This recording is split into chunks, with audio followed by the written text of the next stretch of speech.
A very Merry Christmas to you all. We've been away for a long time, as you probably know, but we're back here in the hot seat at Love Vocals Nation to wish you a very Merry Christmas. We're looking forward to sharing with you all of the amazing highlights of this year. It's been a really long time since we've sat down and recorded any of these podcasts, and it's been for a very good reason. Yeah, we have been crazy busy. And when I say crazy, I mean crazy. Crazy. We haven't gotten much sleep this year, have we? No. Exactly. We've been bleeding, man, bleeding. I think we've been bleeding, and I can't remember how it feels like having 8 hours of sleep.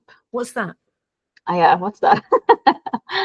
Anyway, so let's dig into what we have been up to this year. And why there's been some time since we last sat down and recorded a podcast. So we have teamed up with some amazing music industry icons this year. We've had Angie Brown, the amazing Angie Brown, whom we love dearly, Barbara Tucker, Kelly Lee, Rennie Rain, and the most amazing Iriri Obano. Now, you might not know some of those names, but let me tell you this. Those girls are some of the most iconic voices behind some of the most amazing hits out there today. And just letting you know that. Go ahead. Yeah, true legends, and it's been a pleasure to connect with all of them. Funny thing is, all of them are so excited to be a part of what we're doing as well. So it feels very special to be surrounded with such icons. And getting that support, it really means a lot. So thank you, girls. You are incredible. Thank you so much. Yep, we totally love you for that. Yeah, we definitely love you guys. And Antonia, you came back to the music industry this year. We did. It's been a while, and you came back after me maybe forcing you a little bit or encouraging you. You poked me with a really sharp stick. I poked you, yes. Yeah. I heard Antonia's vocals, and I was like, I need this to be released. How is this not released? And I poked you, yes. You did. And that was Serious, which you have released together with DJ TH. Mm-hmm. It came out during the summer. So how has that been to come back in the music industry again in the spotlight? Well, first of all, I'm going to say thank you to you, because you actually created that collaboration between DJ TH and myself.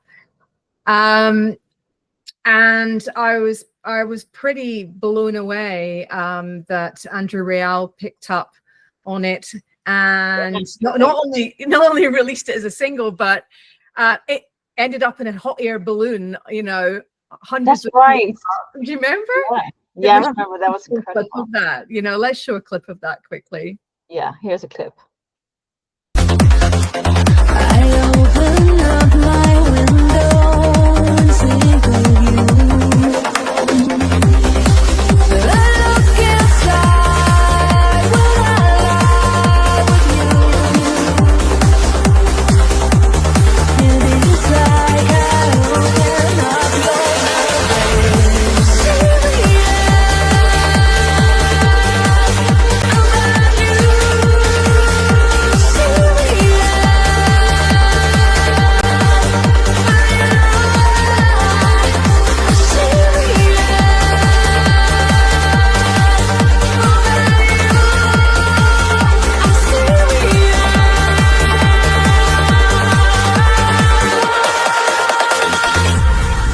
Wow, right? Incredible, he actually looked scared. He looked actually a bit scared there. Yeah, I would have been pooping my pants. I'm not gonna. Yes, I would be as well. Very cool. And I'm serious about that. Anyway, right, but sorry, really bad joke. What was it like coming back? it was a little bit surreal because I think when you've been away for like 10 years, there's always that big fear sort of stuck inside you that you're going to bring it out and it's not going to work, or it's going to be poo-pooed or something. It's not going to be received well. And quite the contrary, it was received really, really well. And a lot of compliments for that track. So that was really, really nice. And a couple more collaborations have come up, Ooh. I was just going to say, I hope more is coming because your voice is absolutely incredible. For you guys who haven't listened to Antonia Lucas' stuff, you really need to go into YouTube and put her name in. And you have a belter voice. I do. Like, her voice. It's quite funny. I thought I was listening to, I don't know, Aretha Franklin or something, like some of your old house tracks. Yeah. And you're really belting it out. And I'm like, wow. Less of the old, less of the old, old house tracks. Listen to you, I had new fresh, obviously. No. Legendary tracks. Sorry, let's say that legendary tracks. No, I was gonna make a joke. Yeah, I mean by today's standards, there probably are older tracks, and but I've still actually got quite a lot of older tracks sitting on the shelf. That I'd say the majority of my tracks went out, got released, but I do have some little juicy numbers sitting on the shelf. We actually sat down together this year and just listening to each other's tracks that we have on the shelf that nobody has worked on yet. Yeah. And I can tell you, it's a candy store. It's a bit of a candy store, isn't it? Yeah, for vocals. Yeah, definitely. So I'm hoping that you get to collaborate with some incredible producers on some of these tracks because they really deserve it. Well, and I thank you. I mean, you're the same. There's some amazing stuff that you've got sitting on your shelf. I think, and this is one of the things we'll touch on a wee bit later, but we're rolling out with lovevocals.com. We're actually rolling out a really huge marketplace, which will happen hopefully in summer 2020. And my stuff is going up on my shop. Yes, so is mine. Exactly. Everyone who's a vocalist, songwriter can open their own store. It's kind of like Amazon. So check it out. What's special with this? Because there's many places where you can go and sell your vocal. Yeah. But what is Love Vocals making so much different than anyone else out there at the moment? In terms of the marketplace? In terms of the marketplace, yes. In terms of the marketplace, basically is safety, because this is a vetted community. So basically, if you're in, you're in, and you're in for a reason. It's because we trust you. You're in because you're good at what you do, and that doesn't preclude new talent, by the way, everybody. And also with every sale or every collaboration that goes out, the checkout is a contract. A collaboration contract is automatically attached to it. It means for singers and songwriters out there that would do their little shop, right? Sell their vocals, they're protected from the start. So whoever comes in and collaborates with you, they have to sign a contract as well. They cannot use any of your vocals before actually signing the contract. And you, as a singer and songwriter, can decide what kind of contract you want. Do you want a complete sellout? That's, they pay you up front and that's it. Or be a part of like the actual collaboration. So it's you featuring or with a producer. No feature. By the way, everybody, I've said this before, I'll say it again. Okay. We are outlawing featuring unless you are a session vocalist, you haven't written the top line and they're paying you lots of money, and I say that in air quotes, lots of money for putting your vocals down there, and they're doing a complete buyout. Let's talk about that again, because I think even though we have been mentioning this before in the podcast, I still feel that people are not understanding it, and they're still using it, and they're still like, oh, I didn't know about that. So let's talk about it one more time. What does featuring means, and why is so important not to use featuring on a track? Simply, featuring is work to hire. You're hiring the person to sing a song that's already written. Right. Music's already written. So you're not part of that composition. And you're lending your voice to an already written track. And you're getting paid for doing that. That's work to hire. And that's termed featuring. Okay? Yes. But if you have written the top line, if you have helped in some way also writing the backing track and worked with the production and the composition, then you are part of that writing team. And as a vocalist, you should be and plus or with whatever. The point is this, that vocals are not second-class citizens. Vocalists are an incredible, integral part of any composition. That's right. So if you, as a singer and songwriter, if you've written that song, if you've written that lyrics, you should not be put as featuring. So listen up, guys, producers, stop using featuring if your partners in that collaboration has actually written that vocal. And also, I'm going to say this, probably I'm going to get a lot of flack for this, but I'll say it anyway. Any producer out there that does put featuring when the vocalist actually has written the song, the top line, the melody, the lyric, yeah, that's really, really, really unethical practice. Yes. And we understand that some producers out there, it may be ignorance.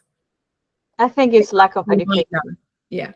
And so get educated, stop it. If you need to understand the whys and wherefores, give us a call. But some just do it because they want to be number one out there, getting their profile up, and they want to be main center stage, right? Yes. So go and get some AI vocals to do that if that's what you want. But if you want the real deal, if you want real talent, if you want original music, credit the artist equally. Respect the artist equally. Yes. Also, I never understood really why some producers just want to put their name on it and not vocalists, because overall it would be a broader reach, you know, if the vocalist or the songwriter was mentioned. Obviously, sometimes, you know, you might have 6 writers on a track, and it's, you know, hard to mention everyone included in that.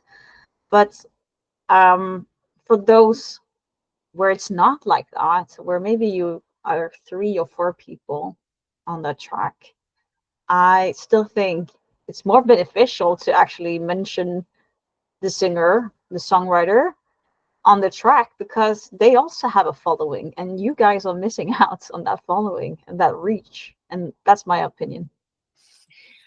I think this is systemic, Linnea. I think this has been going on for so long that people think this is normal. Yes.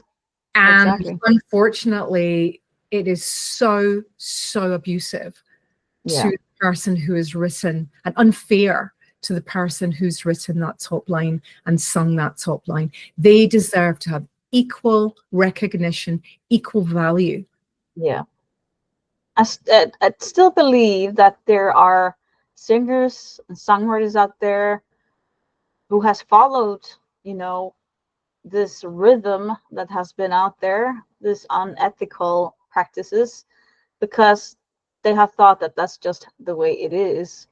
But they have probably all been sitting there feeling, you know, like a gut feeling that something is wrong, and feeling like, you know, why are they not a part of it? And yeah, you know, what can we say? It's not normal. It's definitely not normal practices. And yeah, we hope to be the voice for education and the music industry, so people can learn and treat each other well in music labs. I think things do have to change. And with that in mind, we are going to swing around to telling you about one of our new features that are coming out next year in January. And it is all about outing the truths in the music industry, some of which is going to be quite uncomfortable for some, you know, but we are starting True Talk. And we're kicking off True Talk with Jaron Surf, Andrew Keim, David McClelland, and obviously we're there as well, doing our usual banter in the background. But they're coming in with some of their amazing thoughts and experiences about why it is we actually stay silent in the music industry. That's our topic for our premiere version of True Talk on Love. That's right. So True Talk is our spin-off, or our, let's say, other side of the podcast. And yeah, be tuned in. It's gonna be juicy and really, really good stuff are coming out. Yeah. So let's just flip the script a little bit, because we talked about my track that came out. So you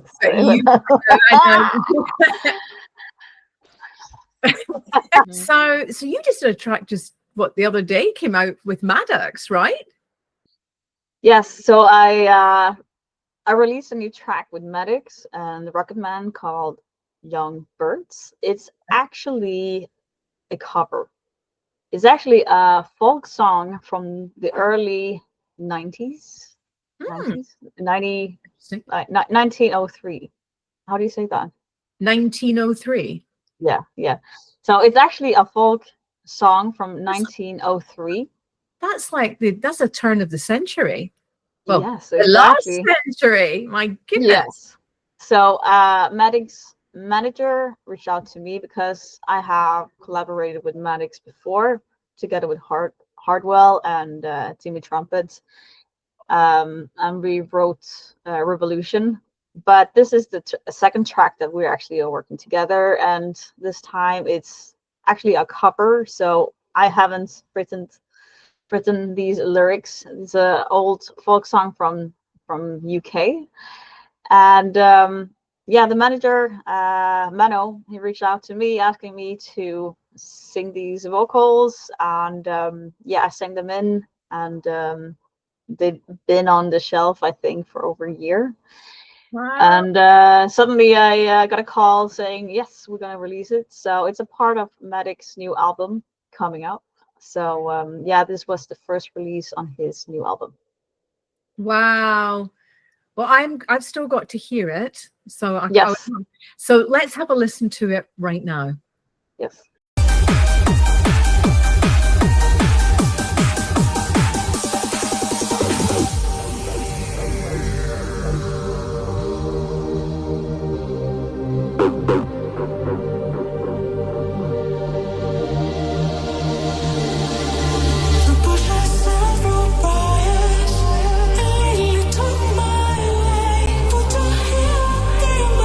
Singing, and the lamps just fall down.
There you have it. 1 hour in the mix here for State of Trance. The Rocket Man. Woo!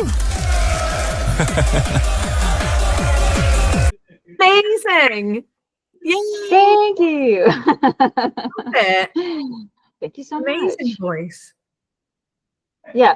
So some might wonder, why are you not getting accredited on this track? Well, there's several reasons for that. One of the things is that this is a cover. So, you know, normally I would write my own stuff, but since this is a old folk song, you know, I didn't write it, so I would be a featuring artist on this one. Are you a featuring artist on this one? Yes, I am. Thank God for that. I thought you were going to tell me they were not going to credit you at all.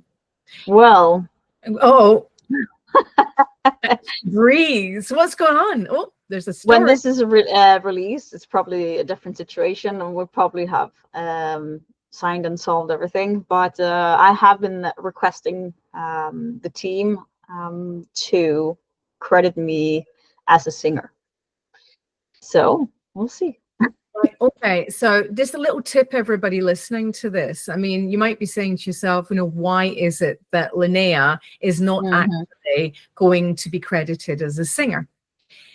And actually, there's no reason whatsoever. Okay, but what I want to share with you is this: for producers out there, when you don't credit the artist who has sung it, whether it's work to hire or whether it's because they've actually collaborated and written the top line, they do not get paid from PPL or neighboring rights or their performance on that. So that is very, very, very important. Or Sound Exchange in the US, they won't get paid for their performance, and they should. That's another revenue stream. So what you're doing is actually stealing from the person that you have asked to sing your song so beautifully. Yes. So, well, hopefully when this is airing, we have solved everything. We're currently in talks with the label. So fingers crossed. Fingers crossed. Yes. Right. So I'm going to jump next to... Yes. So let's talk about a major thing that happened this year. Something that we really worked crazy hard for. What's that? And that was ADE. ADE. So Amsterdam Dance Event, which happens every year in October. For those who don't know, it's a huge musical festival in the whole city of Amsterdam, and that's where everybody in the music industry come together, and they party, they network, and you know, everything that you could ever imagine about the different sides of the music industry is there. So it's really cool to come there to party, but also to get educated and be around amazing, incredible icons. It's a network fest. That's what. Yeah. So why did we work crazy hard? Well, first of all, we wanted to launch lovevocals.com during ADE. We thought this is the perfect timing to do so because everybody is in Amsterdam. So we did that, and that means blood, sweat, and tears. It was blood, sweat, and tears. Yes. To make sure that the platform was ready to go. And literally, we sat day and night, and I swear to God, my family probably hates me for spending so much time on this project. And we did it, though. You know, we did it. We did it. But it's important to say, you know, Linnea and I were like, putting in like 16-hour days to really make this happen. Yeah. And it was really also the linchpin in it all was Andrew Keim. Andrew Keim came in with his expertise with coordinating and operations experience, and he pulled the whole thing together, created a plan. Yeah, he helped us. And well. Otherwise we would not, I don't think we would have executed it as well as we did. And yeah, it really helped. Yeah, it was amazing. And Also, we had Emma Gale, who absolutely is a rock star. She's a professional vocalist songwriter. And she just turned up and just sorted everybody out at the actual event. She was amazing. We had Gisela Fotak. She's another vocalist and songwriter. She turned up and she was the paparazzi for the entire 5 days, taking some amazing pictures. She's responsible for all these great shots. We had Kostas Vulgaris from, of course, I probably pronounced that wrong, Kostas, because you told me that before. But anyway, from Greece, and Kostas came over, and he was amazing. And we loved Kostas is one of a kind. I've never seen a person with so much passion and drive. Oh, like, and so steadfast. Thank you, Kostas. If you're listening right now, you are incredible. We love you so much. You are really a part of the team now. So, oh, for sure. Absolutely. So we want to thank the team from the bottom of our hearts for the incredible job that they did to pull ADE together with us. We had a really successful vocalist meetup at the Hard Rock. That's right. Yes. She was like, oh, gosh, just almost like 70 odd vocalists. We started out, this is how we started, right? We rented a place in one of the table. In one of the rooftop bars. Sorry. So this is how it went down. We started out with thinking maybe 10 people will show up, and you know, if we're lucky. So we booked a table at this Sky Bar, right, in the middle of Amsterdam, which is very, very beautiful. And so we sent out invitations to singers and songwriters and put it on the social media platforms that we have, and suddenly we get bombed over emails saying we want to come. So in the end, we were 70 professional, I'm talking high level professional singers and songwriters, all coming together, and we had to change the venue because we're so many people. So thank you to Hard Rock Cafe in Amsterdam for hosting us last minute. You were incredible. It was really great. So Antonia, what did we do on that meetup? Well, we basically talked to everybody about what we were doing with lovevocals.com. We talked about the fact that we were flying the flag for vocalists and songwriters, that we had created an incredible suite of services, all within one website, so that they could move forward safely and thrive within the industry. We talked about the things that needed to change in the industry. We asked them what they wanted to change in the industry, and it was an overwhelming response, and that is that, I'm sorry to say it, guys, producers need to start respecting and involving on an equal and fair level vocalists and songwriters on tracks. And there's a lot of real upset.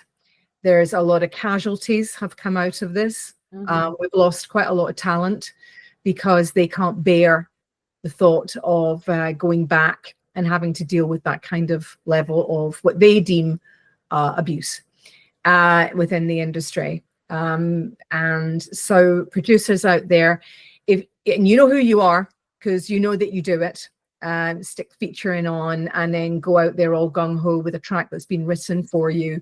You've done the backing track, you finished the production, and that's amazing, and we celebrate you for that. But then you run off with the track and you put your name first.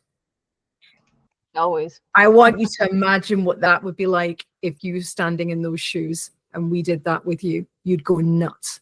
And that kind of behavior has to stop. Yeah, but it was really great to connect with so many talents, and we're really honored that so many people wanted to be a part of this meetup. So let's look at a little slideshow from this amazing event at ADE. Yay, let's look at it. No.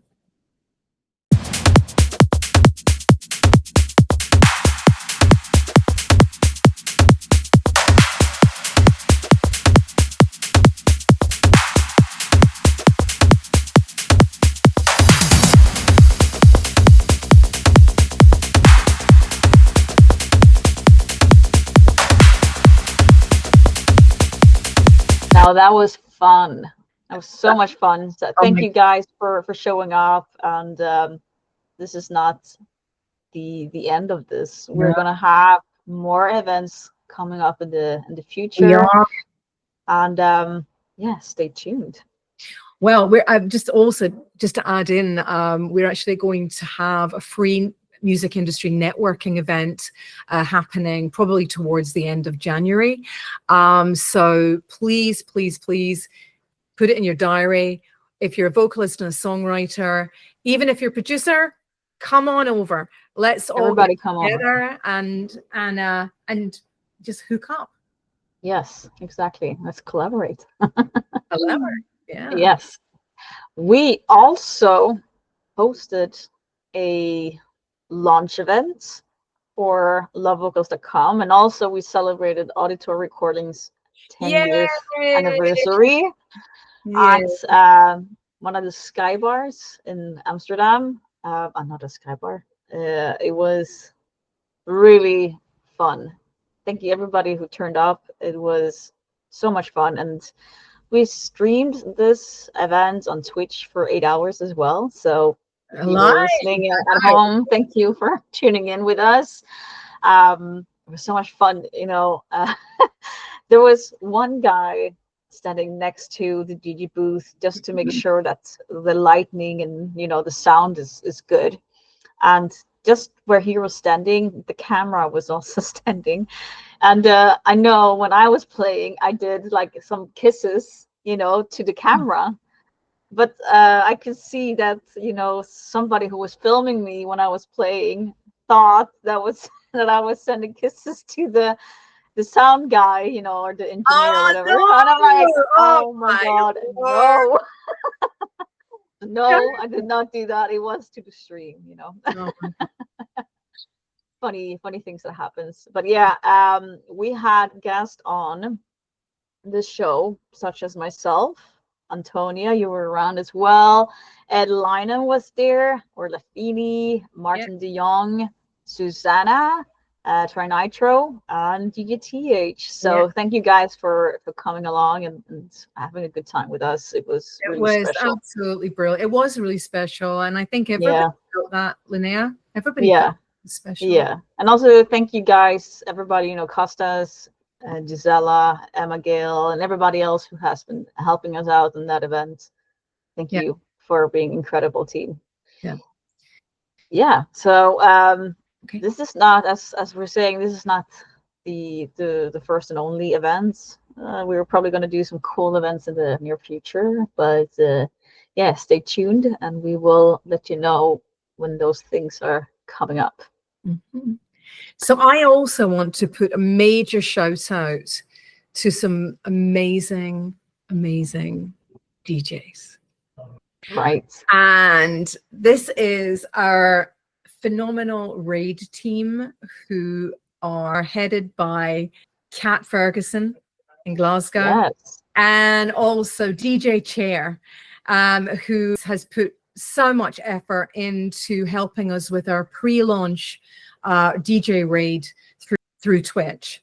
That was how many hours? It was 12 hours. 12 hours. 12 hours of Rager DJs playing on Love Vocals Nation stream. That's right. And this is not the first and only time as well. We're going to do that again. So be part of the next party with us. Okay. And we also had 6 DJs streaming from the UK, and then 6 DJs streaming from the United States. And together they went on for 12 hours.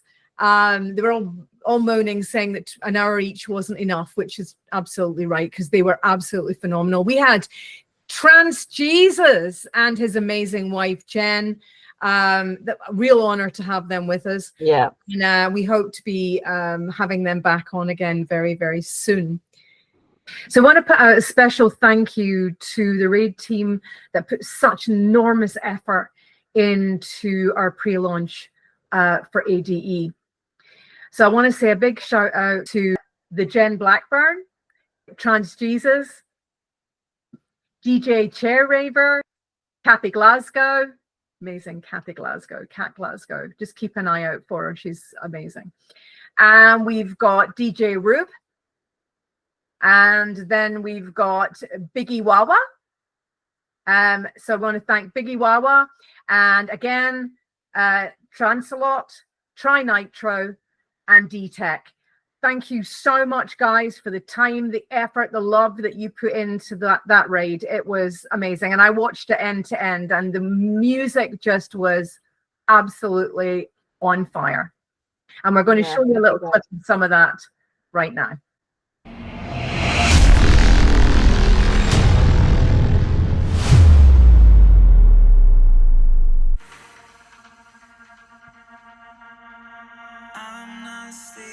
Just started peeking.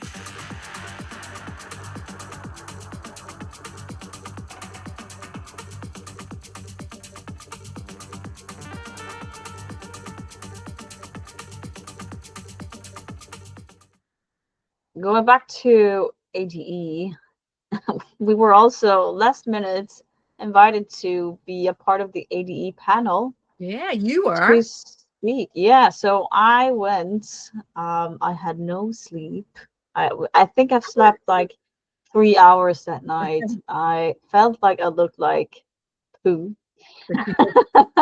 I didn't look my best.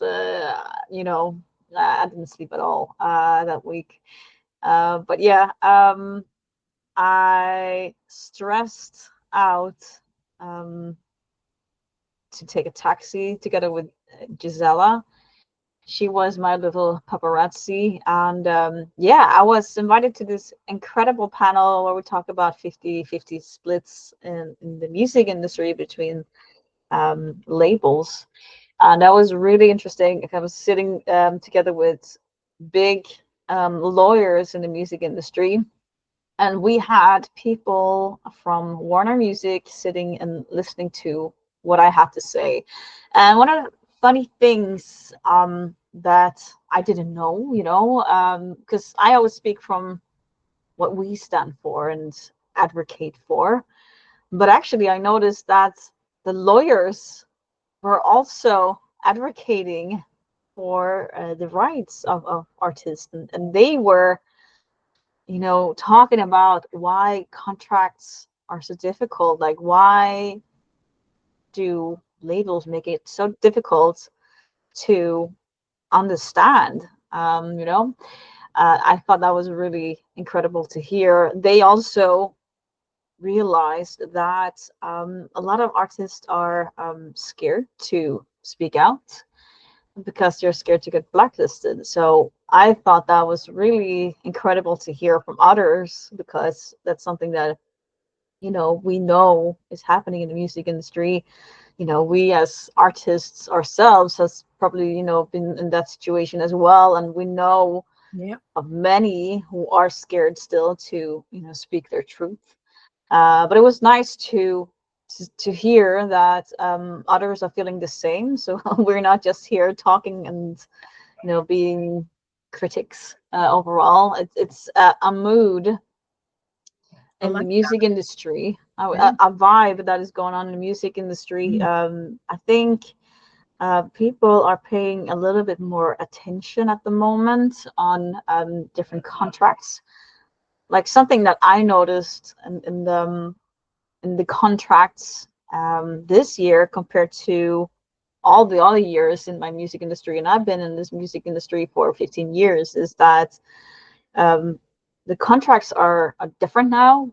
Back in the day, like, in my own opinion, my own experience, I would see labels offering more of a 50-50 splits with the artist. But today we do see labels wanting 80% of your royalties, and suddenly they want you to have X amount of streams before even giving you royalties as well. And who knows what's next. And you know, it was really interesting to have this kind of conversation, because also some of the labels were sitting also and listening to when we were talking, and they came up to me and say, it's not just black and white, we can't just, you know, change it. And I say, yes, we can change it. I definitely think we can change it. And we're not critics of saying you're not doing good and things like that. But we do on this podcast, for example, and you know, our advocacy is that we want to work together with labels. We want to have a really good relationship between you know, labels, publishers, artists. We want to make sure that everybody in this little circle is having a good time. If fair treatment overall is not happening, you know, then we have to voice it, you know. And I did say something like, you know, I wish that this panel didn't have to exist. You know, I was really honored to be a part of that panel, to have the discussion, because it's an important discussion. But it's very sad to me that we have to have this that kind of discussions today. I think you're right. I think in any other industry, if companies, employees, or company people were not being treated well, there would be an outcry. There's an HR department to go and complain to. Mm-hmm. We don't have that. Yeah, that's true. We don't really have that. I actually mentioned that as well during the panel, that there isn't really a place where, you know, we can go and get educated. But I mentioned love vocals, you know. I did mention that we should have a place, a system where we all come together, labels, publishers, lawyers, artists, where we discuss and you know, maybe put some laws in, maybe. I think also, I mean, I'm going to jump in and say, Linnea, that the system at the moment is broken. Yes. And ultimately what we need is a new system. We need a set of standards, and we need some kind of council to be able to oversee what's going on, so that this kind of abuse, systemic abuse, stops. Yeah. And we've been asked, actually, Linnea and I, we've been asked to be on the panel for the Bright Music Conference. So please, if you're around there, come and hear what we're going to say. Come and join in on what we're going to say, because we want to hear your thoughts too. But I say it again, the system is broken. We need to get a new system. We need producers to understand that the methods that they're using, which they've been using for a very long time, but certainly over the last 20 odd years, towards vocalists, their perspective towards vocalists is wrong, and it needs to change.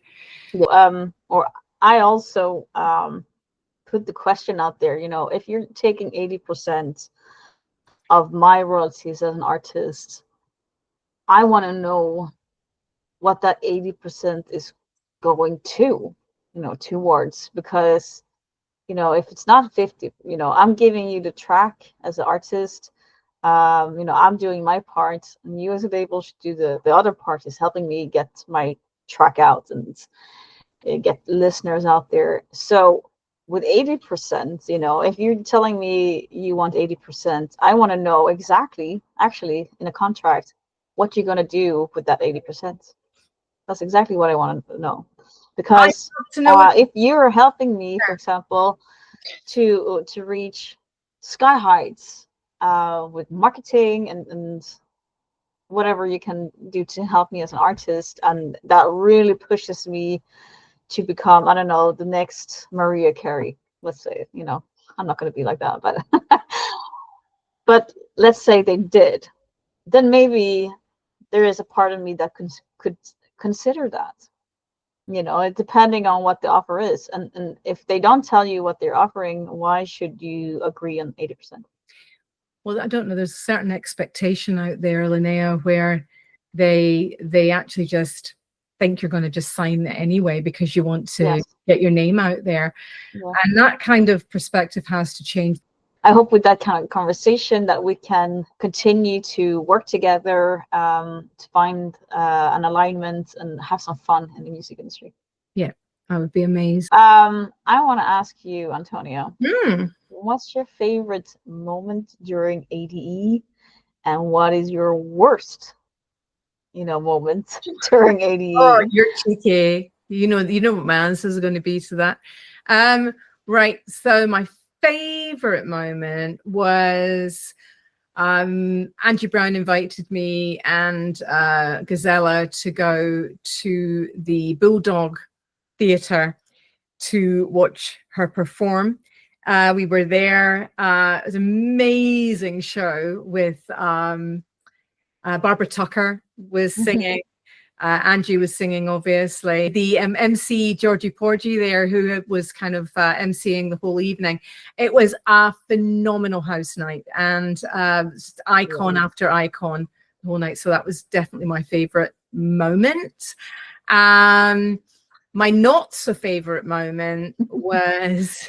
no, I'm not going to say that one. My not so favorite moment was probably the lack of sleep. I think, being right, trying to get out the door to various things, and with little time, and then unfortunately the taxi system in Amsterdam, which is normally wonderful, by the way, but but obviously during ADE it's a bit of a bottleneck. It's not very good. Yeah. So I have to agree. Like, I was looking like a zombie during the whole ADE week. I had never gotten so little sleep and done so much in so many days straight. I hardly went to my hotel basically to sleep.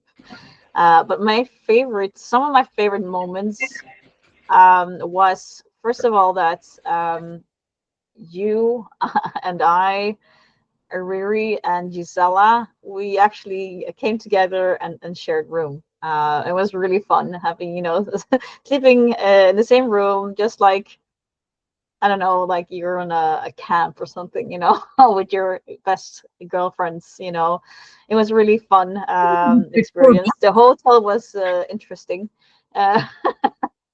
It was crazy. But it was a great location, and the beds were really nice. But also one of my favorite moments was after ADE. It felt so good to, no longer have to stress about, hosting events and meeting people and all that stuff, all that, it was really great to meet everybody. It was incredible. But, you have that stress and you have to look your best and talk about, important things. So it's so nice just to sit down and calm down for a moment. And we did that. You and I and Emma Gill and Gisela and my friend Emma, we went to Italian restaurant, and suddenly, there were some songs coming up on the radio, and we all started to sing, and all of us have like really great voices.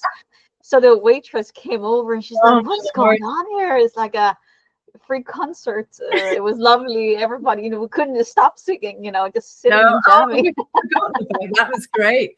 That just also reminds me of the crazy night that you were away at some big gig. And there was Emma Gale and me and Sue McLaren and Susie Ledge, and we all went karaoke. Oh yeah, you did. Yeah, you did karaoke. So jealous. I'm so upset that I missed that.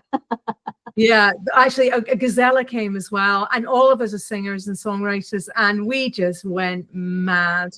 It was unbelievable. In fact, I might show a little clip of that. I'll see if I can get. You have clips? I haven't even seen that. Oh my God, let's see it. Let's play that now. Take my love, take it down, turn around.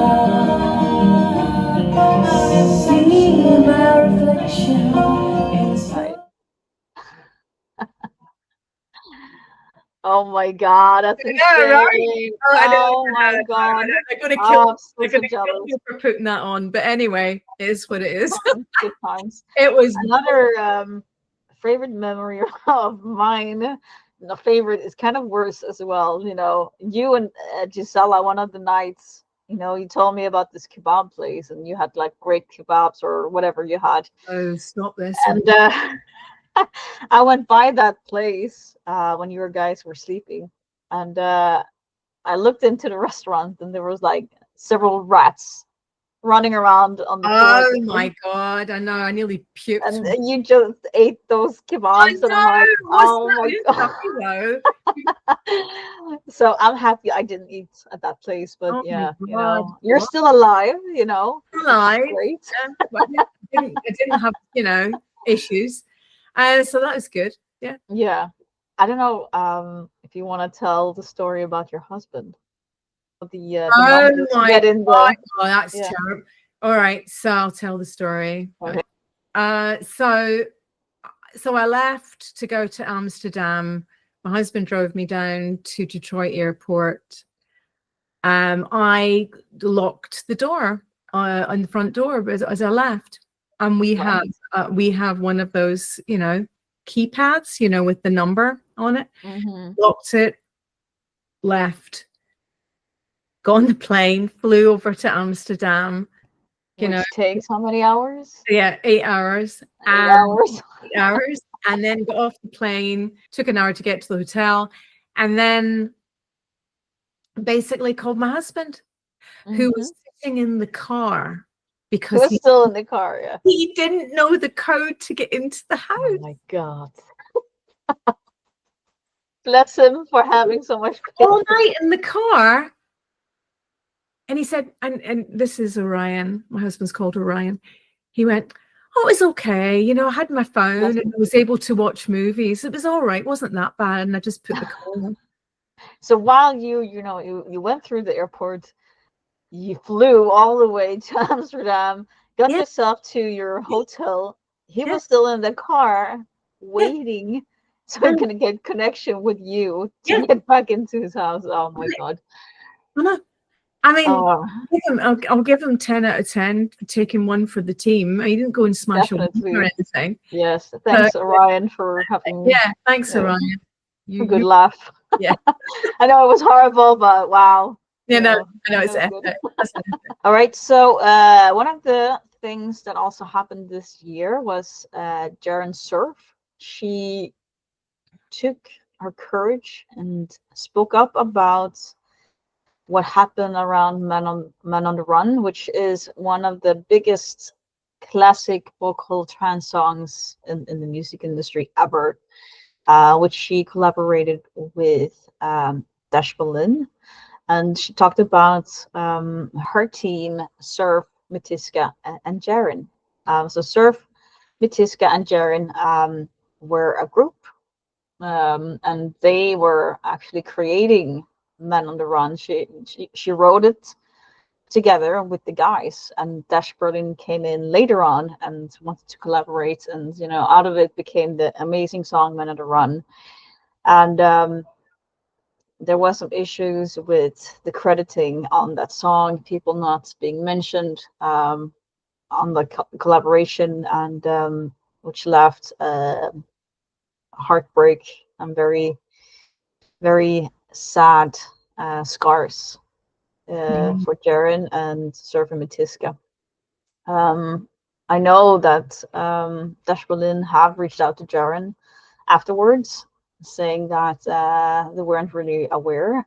But I think something that we all learned from this experience is that even if you do have a manager and you are a big artist in the music industry, it is important to check in who you're working with. You know, we know you're busy, you're touring around, but if you want to have a nice, sustainable and respected name in the music industry from other musicians as well, it's important to be a part of that collaboration and make sure you're checking in and make sure everybody's credited fairly. Otherwise, things like these happens. Exactly.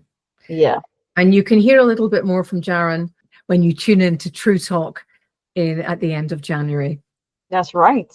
We also saw Nadia Ali speaking up this year regarding not being fairly treated in the music industry, also not credited. And it's really wow. It's heartbreaking to hear these stories. I think it's really brave for them to finally speak their truth. I know that they have been carrying on with these stories for years, but probably have been scared of speaking out. And we know that's how it is in the music industry for many out there at the moment. They have stories that are heartbreaking, but they don't dare to speak up or speak up because they're afraid, as the lawyer said, to be blacklisted. But I was going to say, but let me tell you this. Linnea and I are the holder of many secrets. We have been very, very honored to be party to hearing many truths that are out there. And let me tell you something, it would break your heart to hear some of the stories from some of probably your most beloved music artists and icons out there. Yeah, it comes to producers as well. It's not only singers and songwriters that are going through hard times, it's also producers. So, yeah. But what do you think, like having these two icons, Jaren Surf is speaking out, Nadia Ali is speaking out. So how does that affect you as an artist? What's your opinion? We'd love to hear. And you can always send us an email with your thoughts or questions at ask@lovevocals.com.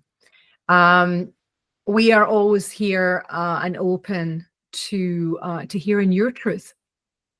And this year is going to be very much focused on protecting the music artist. And with that in mind, I want to share with you that myself, Linnea, and some very, very well-known music icons are putting together what we're calling Safe Harbor Artist Protection Council. It's going to be put in place so that we can work on changing standards and legislation for music artists.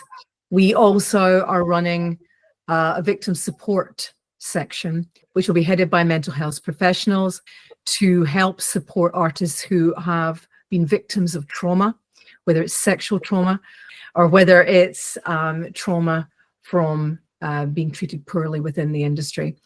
So look out for the Safe Harbor Artist Protection Council, and the acronym is SHARP. Yeah, exactly. So in my opinion, I think having Jaren and Nadia Ali speaking out was really, it was heartbreaking, but it was liberating. Liberating. Yes, exactly. Because I have looked up to these girls for a long time. Like, they are one of the reasons why I do what I do, and hearing that you are not alone in these kind of different stories that comes out, it gives me, myself as an artist, more power to stand up for myself. So I hope that others are feeling that as well. I think that this is about literally changing the conversation. We need to help music artists, vocalists, songwriters to value themselves. The industry has diminished them so far that they just think it's normal to just accept the crap that they get thrown at them, the scraps, which is literally the scraps they get thrown at them. And it's time to change. It's time for change. It's time to change the standard. It's time to value yourself, because if you value yourself, then you will give permission to others to value themselves. So, we're talking about, the different things that we're doing on the platform lovevocals.com. But let's do a refresher. What is lovevocals.com? imagine a house, you know, and in the house, everything you need to be a successful artist and protect yourself are in this house. So in lovevocals.com, which is the house, you can collaborate with other people. You can get a collaboration contract set up from the start, so you are protected. So nobody's running around with your music without your permission. Also, you can get help with negotiating deals, conflict resolution. You can come and speak with one of our lawyers that we have teamed up with. We have lawyers in the UK, the US, and for Europe as well. You can get mental support as well. So we have some really cool mentors that have been working in for wellness overall. We know that wellness is really important in the music industry as well. We have some iconic singers and songwriters that work as mentors that you can sit and work together with to perfect your craft.